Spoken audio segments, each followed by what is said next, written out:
Dawn Desjardins is the Deputy Chief Economist for the Royal Bank of Canada. She joins me from Toronto. Dawn Desjardins, first of all, thanks for taking time to speak with me today. I appreciate it. Oh, it's a pleasure, Peter. Thanks for having me on. Why has the Bank of Canada decided to make this interest rate cut, and not just a cut by, a cut, but twice as big as most people had expected? Well, I think they are looking at the outlook for our economy. You know, we kind of limped out of 2019. We've had lots of transitory factors that is keeping our economy grow at a pretty slow pace. And now we layer on the coronavirus, and that has some negative implications for the outlook. So I think the bank just really wanted to be aggressive, to make the interest rates move lower, trying to really ease up financial conditions and really give confidence to households and businesses. Okay, the bank rate cut in this country comes less than 24 hours after the U.S. Federal Reserve cut in the U.S., and it cut its key rate by half a percentage point as well. Did the Bank of Canada have any choice but to follow that lead?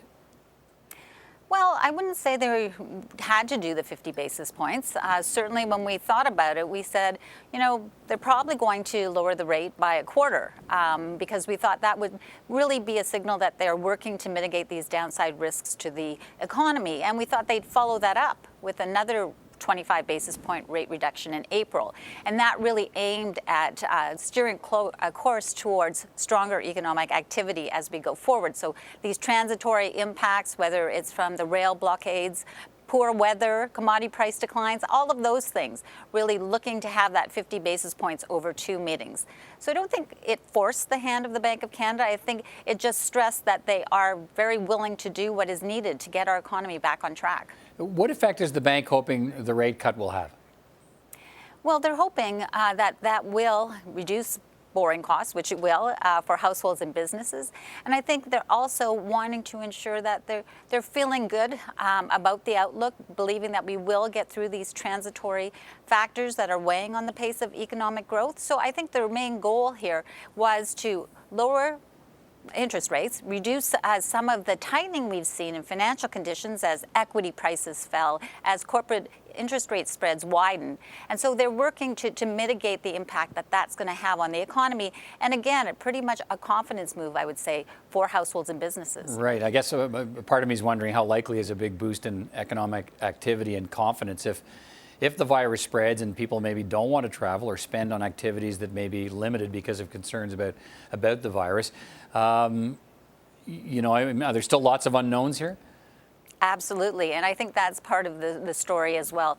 I mean, the bank is also committed to ensuring liquidity within our financial system. So certainly they want people to know that regardless of what kind of outcome this has for our economy, what that impact is, that we will still have a functioning financial system. We will still have low interest rates that will support some of their spending decisions.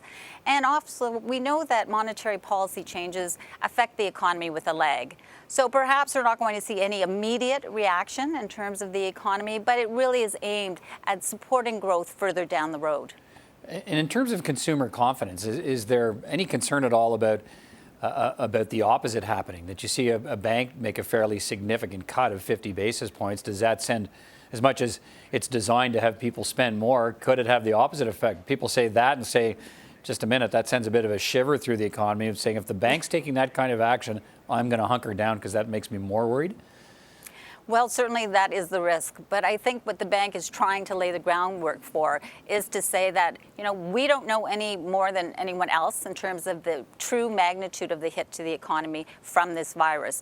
But we do know that if we keep policy accommodative, that will underpin economic activity. So at the margin for the here and now, maybe it doesn't do a heck of a lot, but it again, sowing the seeds for future growth once we get through this period of very high levels of uncertainty. If the bank is sending this kind of signal about its concerns for the economy, and to be fair, it's not just pointing to COVID-19, but also to rail blockades, job actions by teachers in Ontario, the lack of any big positive effects so far from the resolution of trade disputes with the U.S. and China.